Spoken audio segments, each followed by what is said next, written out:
Chapter 4. His mother's letter had been a torture to him, but as regards the chief fact in it, he had felt not one moment's hesitation, even whilst he was reading the letter. The essential question was settled, and irrevocably settled, in his mind. Never such a marriage while I am alive, and Mr. Luzin be damned. The thing is perfectly clear, he muttered to himself, with a malignant smile anticipating the triumph of his decision. Oh, mother! No, Dunia, you will not deceive me. And then they apologize for not asking my advice and for taking the decision without me. I dare say. They imagine it is arranged now and cannot be broken off, but we will see whether it can or not. A magnificent excuse. Pyotr Petrovitch is such a busy man that even his wedding has to be in post-haste, almost by express. No, Dunia, I see it all, and I know what you want to say to me, and I know too what you were thinking about when you walked up and down all night, and what your prayers were like before the Holy Mother of Kazan who stands in Mother's bedroom. Bitter is the ascent to Golgotha. So it is finally settled. You have determined to marry a sensible businessman, Avdotia Romanovna, one who has a fortune, has already made his fortune. That is so much more solid and impressive. A man who holds 2 government posts, and who shares the ideas of our most rising generation, as Mother writes, and who seems to be kind, as Dunia herself observes. That seems beats everything, and that very Dunia, for that very seems, is marrying him. Splendid, splendid. But I should like to know why Mother has written to me about our most rising generation, simply as a descriptive touch, or with the idea of prepossessing me in favor of Mr. Luzin. Oh, the cunning of them! I should like to know one thing more, how far they were open with one another that day, and night, and all this time since. Was it all put into words, or did both understand that they had the same thing at heart and in their minds, so that there was no need to speak of it aloud, and better not to speak of it? Most likely it was partly like that. From Mother's letter it is evident. He struck her as rude, a little, and Mother in her simplicity took her observations to Dunia, and she was sure to be vexed and answered her angrily. I should think so. Who would not be angered when it was quite clear without any naive questions, and when it was understood that it was useless to discuss it? And why does she write to me? Love Dunia, Rhodia, and she loves you more than herself. Has she a secret conscience prick at sacrificing her daughter to her son? You are our one comfort. You are everything to us. Oh, Mother! His bitterness grew more and more intense, and if he had happened to meet Mr. Luzin at the moment, he might have murdered him. Yes, that is true, he continued, pursuing the whirling ideas that chased each other in his brain. It is true that it needs time and care to get to know a man, but there is no mistake about Miss Luzin. The chief thing is he is a man of business and seems kind. That was something, was not it, to send the bags and big box for them? A kind man, no doubt. After that, but his bride and her mother are to drive in a peasant's cart covered with sacking. I know, I have been driven in it. No matter. It is only 90 versts, and then they can travel very comfortably, 3rd class, for 1,000 versts. Quite right, too. One must cut one's coat according to one's cloth. But what about you, Mr. Luzin? She is your bride, and you must be aware that her mother has to raise money on her pension for the journey. To be sure, it is a matter of business.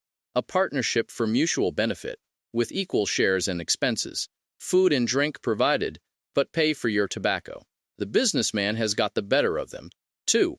The luggage will cost less than their fares, and very likely go for nothing. How is it that they do not both see all that?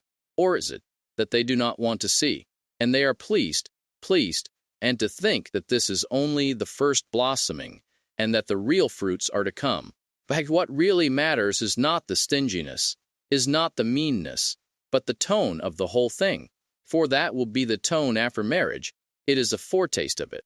And Mother, too, why should she be so lavish? What will she have by the time she gets to Petersburg?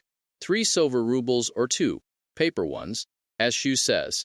That old woman, what does she expect to live upon in Petersburg afterwards? She has her reasons already for guessing that she could not live with Dunia after the marriage, even for the first few months. The good man has no doubt let slip something on that subject also, though Mother would deny it. I shall refuse, says she. On whom is she reckoning then? Is she counting on what is left of her 120 rubles of pension when Afanassy Ivanovitch's debt is paid? She knits woolen shawls and embroiders cuffs, ruining her old eyes. And all her shawls do not add more than 20 rubles a year to her 120, I know that. So she is building all her hopes all the time on Mr. Luzin's generosity. He will offer it of himself. He will press it on me. You may wait a long time for that.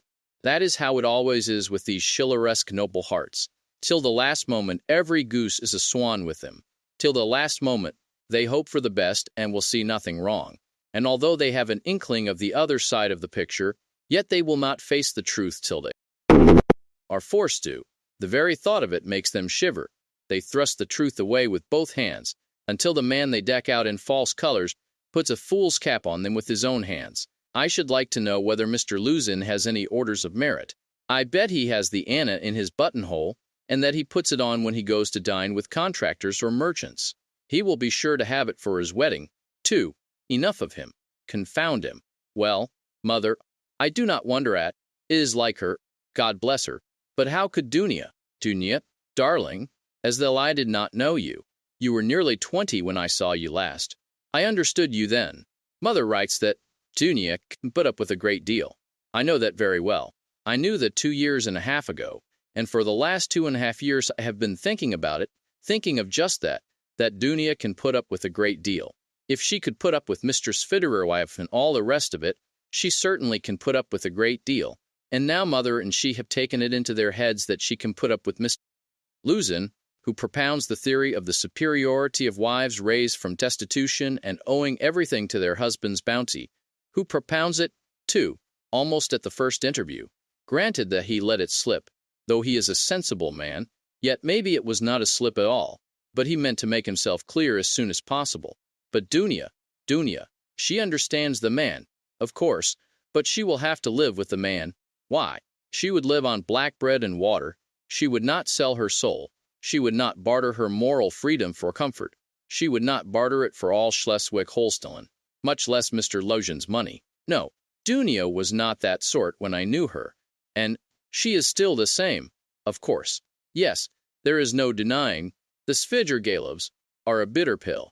It is a bitter thing to spend one's life a governess in the provinces for 200 rubles.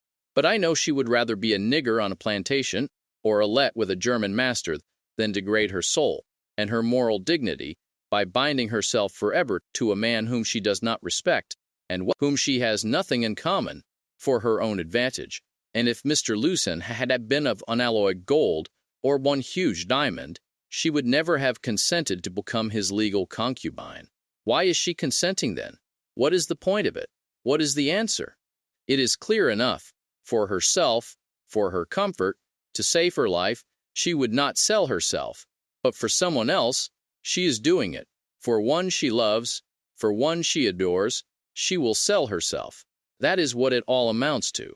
For her brother, for her mother, she will sell herself. She will sell everything. In such cases, we overcome our moral feeling if necessary, freedom, peace, conscience even, all are brought into the market. Let my life go, if only my dear ones may be happy. More than that, we become casuists. We learn to be Jesuitical, and for a time, maybe we can soothe ourselves, we can persuade ourselves that it is one's duty for a good object. That is just like us. It is as clear as daylight. It is clear that Rodion Romanovich Raskolnikov is the central figure in the business, and no one else.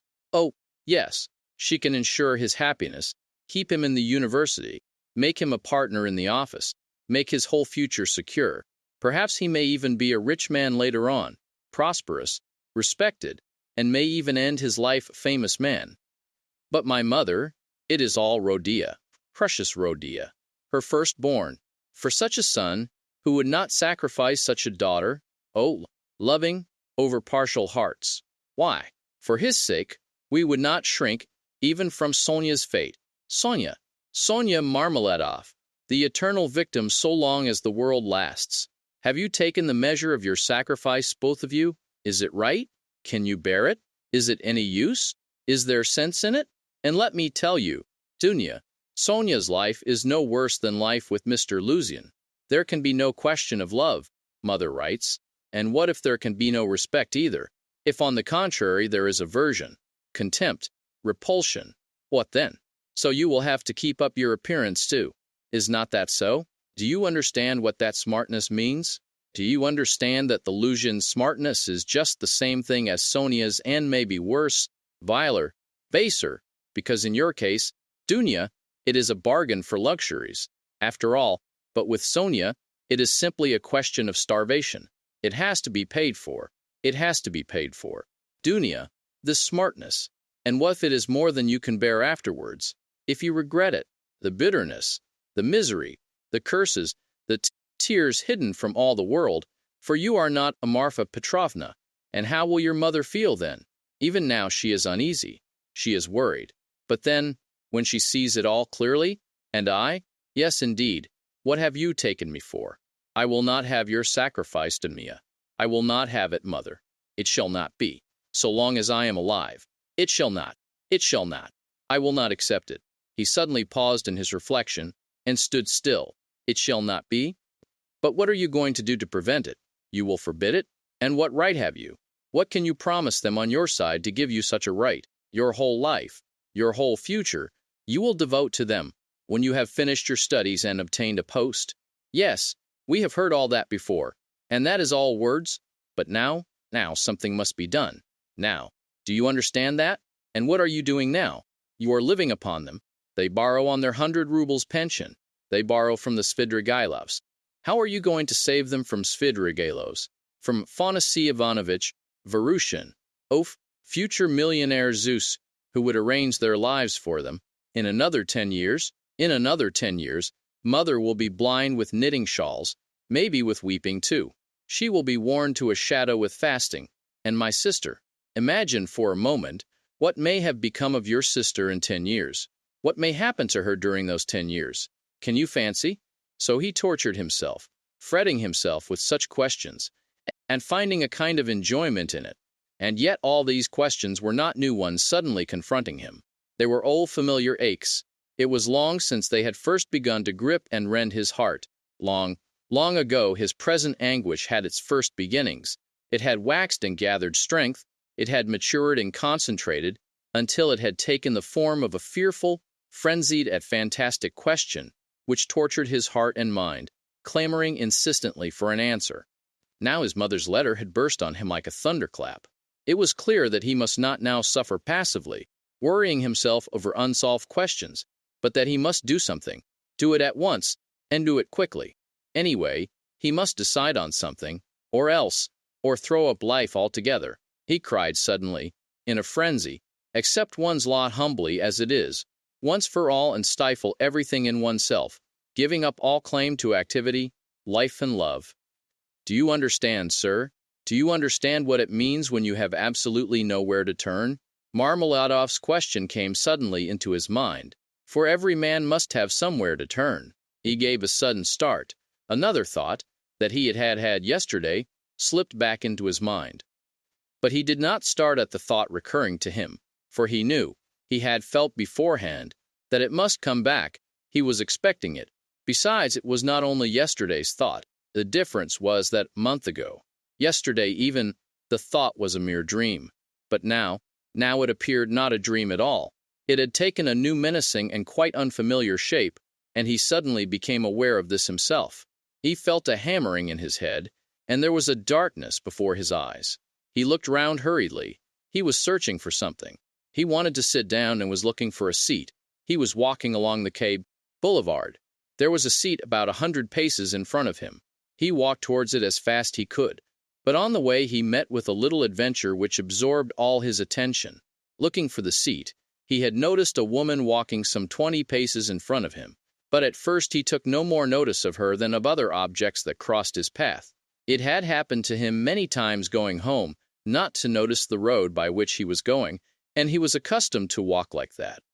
But there was at first sight something so strange about the woman in front of him, that gradually his attention was riveted upon her, at first reluctantly, and, as it were, resentfully, and then more and more intently. He felt a sudden desire to find out what it was that was so strange about the woman. In the first place, she appeared to be a girl quite young. and she was walking in the great heat bareheaded and with no parasol or gloves, waving her arms about in an absurd way. She had on a dress of some light silky material, but put on strangely awry, not properly hooked up, and torn open at the top of the skirt, close to the waist. A great piece was rent and hanging loose. A little kerchief was flung about her bare throat, but lay slanting on one side. The girl was walking unsteadily, too, stumbling and staggering from side to side. She drew Raskolnikov's whole attention at last. He overtook the girl at the seat, but, on reaching it, she dropped down on it, in the corner. She let her head sink on the back of the seat, and closed her eyes, apparently in extreme exhaustion. Looking at her closely, he saw at once that she was completely drunk. It was a strange and shocking sight. He could hardly believe that he was not mistaken. He saw before him the face of a quite young, fair-haired girl, 16, perhaps not more than 15, years old, pretty little face, but flushed and heavy-looking, and, as it were, swollen. The girl seemed hardly to know what she was doing. She crossed one leg over the other, lifting it indecorously, and showed every sign of being unconscious that she was in the street. Raskolnikov did not sit down, but he felt unwilling to leave her, and stood facing her, perplexity. This boulevard was never much frequented, and now, at 2 o'clock, in the stifling heat, it was quite deserted. And yet, on the further side of the boulevard, about 15 paces away, a gentleman was standing on the edge of the pavement. He, too, would apparently have liked to approach the girl with some object of his own. He, too, had probably seen her in the distance, and had followed her, but found Raskolnikov in his way. He looked angrily at him, though he tried to escape his notice, and stood impatiently biding his time, till the unwelcome man in rags should have moved away. His intentions were unmistakable. The gentleman was a plump, thickly set man, about 30, fashionably dressed, with a high color, red lips, and mustaches. Raskolnikov felt furious. He had a sudden longing to insult this fat dandy in some way. He left the girl for a moment, and walked towards the gentleman. "Hey, you Svidrigaïlov, what do you want here?" he shouted, clenching his fists and laughing, spluttering with rage. "What do you mean?" the gentleman asked sternly, scowling in haughty astonishment. "Get away, that is what I mean. How dare you? You low fellow." He raised his cane. Raskolnikov rushed at him with his fists, without reflecting that the stout gentleman was a match for two men like himself. At that instant someone seized him from behind, and a police constable stood between them. "That is enough, gentlemen. No fighting, please, in a public place. What do you want? Who are you?" he asked. Raskolnikov sternly, noticing his rags. Raskolnikov looked at him intently. He had a straightforward, sensible, soldierly face, with gray mustaches and whiskers. "You are just the man I want," Raskolnikov cried, catching at his arm. "I am a student. Raskolnikov, you may as well know that too," he added, addressing the gentleman. "Come along. I have something to show you," and taking the policeman by the hand he drew him towards the seat. "Look here, hopelessly drunk, and she has just come down the boulevard. There is no telling who and what she is. She does not look like a professional. It is more likely she has been given drink and deceived somewhere, for the first time. You understand? And they have put her out into the street like that. Look at the way her dress is torn, and the way it has been put on. She has been dressed by somebody. She has not dressed herself, and dressed by unpracticed hands, by a man's hands. That is evident. And now look there. I do not know the dandy with whom I was going to fight. I see him for the first time, but he too has seen her on the road, just now, drunk, not knowing what she is doing, and now he is very eager to get hold of her, to get her away somewhere while she is in this state. That is certain. Believe me, I am not wrong. I saw him myself watching her and following her, but I prevented him, and he is just waiting for me to go away. Now he has walked away a little, and is standing still, pretending to make a cigarette. Think how can we keep her out of his hands, and how are we to get her home?" The policeman saw it all in a flash. The stout gentleman was easy to understand. He turned to consider the girl. The policeman bent over to examine her more closely, and his face worked with genuine compassion. "Ah, what a pity," he said, shaking his head. "Why, she is quite a child. She has been deceived. You can see that at once. Listen, lady," he began, addressing her. "Where do you live?" The girl opened her weary and sleepy-looking eyes. gazed blankly at the speaker and waved her hand. "Here," said Raskolnikov, feeling in his pocket, and finding 20 kopecks. "Here, call a cab, and tell him to drive her to her address. The only thing is to find out her address. Missy." The policeman began again, taking the money. "I will fetch you a cab and take you home myself." "Where shall I take you, eh? Where do you live?" "Go away. They will not let me alone," the girl muttered, and once more waved her hand. Ah, how shocking! "It is shameful, Missy. It is a shame." He shook his head again, shocked, sympathetic, and indignant. "It is a difficult job," the policeman said to Raskolnikov, and as he did so, he looked him up and down in a rapid glance. He, too, must have seemed a strange figure to him, dressed in rags, handing him money. "Did you meet her far from here?" he asked him. "I tell you she was walking in front of me, staggering, just here, in the boulevard. She only just reached the seat and sank down on it.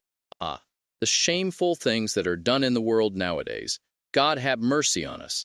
An innocent creature like that, drunk already. She has been deceived, that is a sure thing. See how her dress has been torn too. Ah, the vice one sees nowadays. And as likely as not she belongs to gentlefolk too. Poor ones, maybe.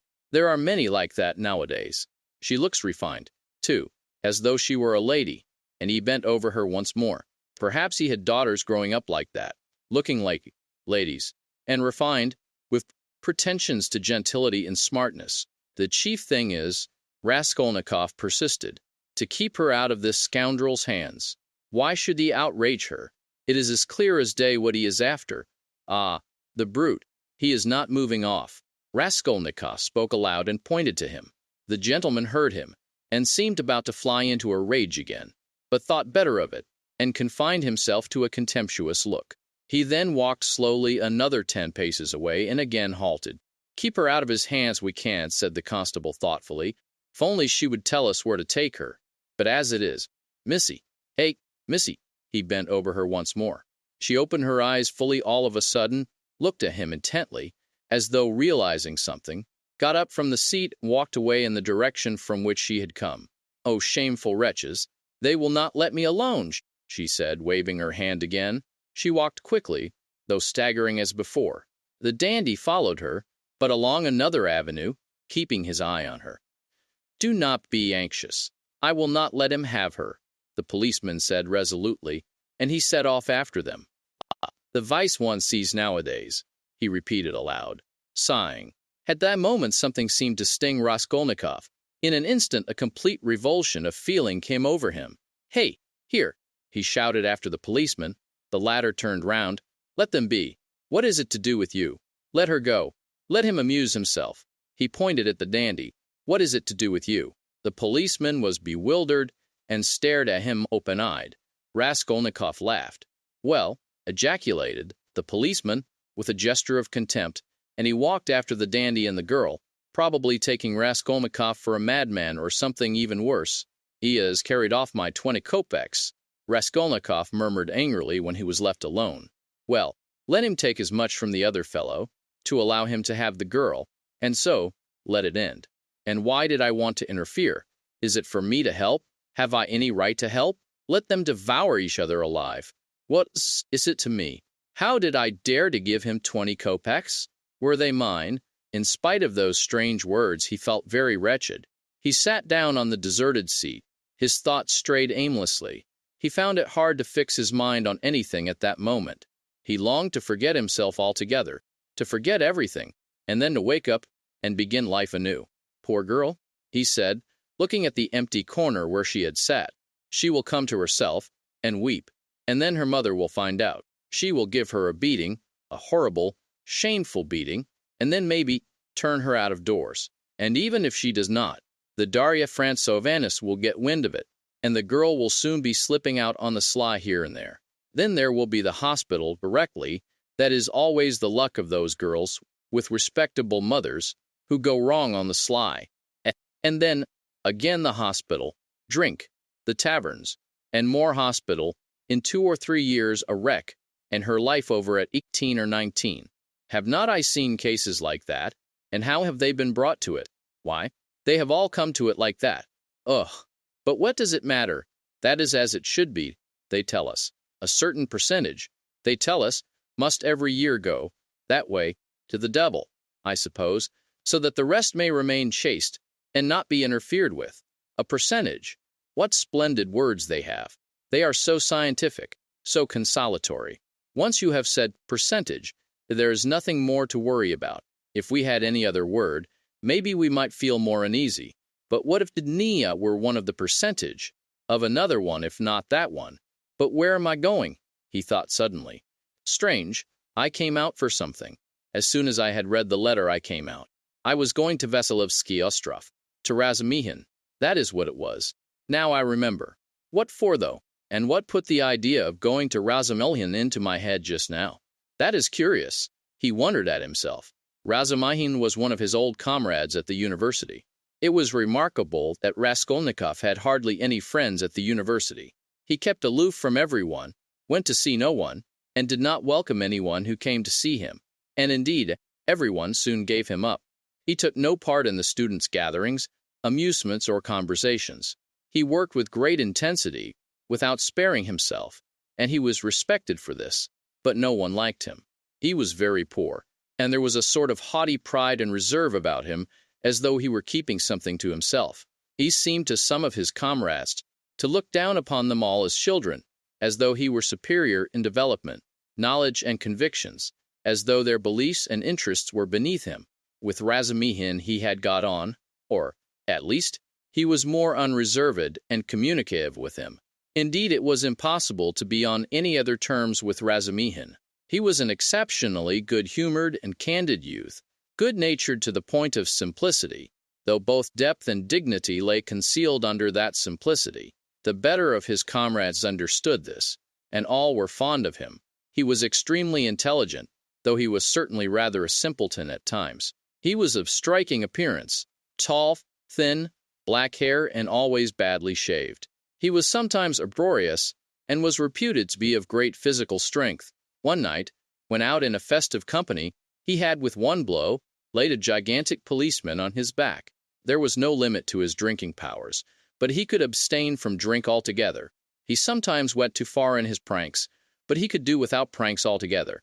Another thing striking about Razumikhin, no failure distressed him, and it seemed as though no unfavorable circumstances could crush him. He could lodge anywhere, and bear the extremes of cold and hunger. He was very poor, and kept himself entirely on what he could earn by work of one sort or another. He knew of no end of resources by which to earn money. He spent one whole winter without lighting his stove, and used to declare that he liked it better, because one slept more soundly in the cold. For the present he, too, had been obliged to give up the university, but it was only for a time, and he was working with all his might to save enough to return to his studies again. Raskolnikov had not been to see him for the last 4 months, and Razumikhin did not even know his address. About 2 months before, they had met in the street, but Raskolnikov had turned away, and even crossed to the other side that he might not be observed. And though Razumikhin noticed him, he passed him by, as he did not want to annoy him.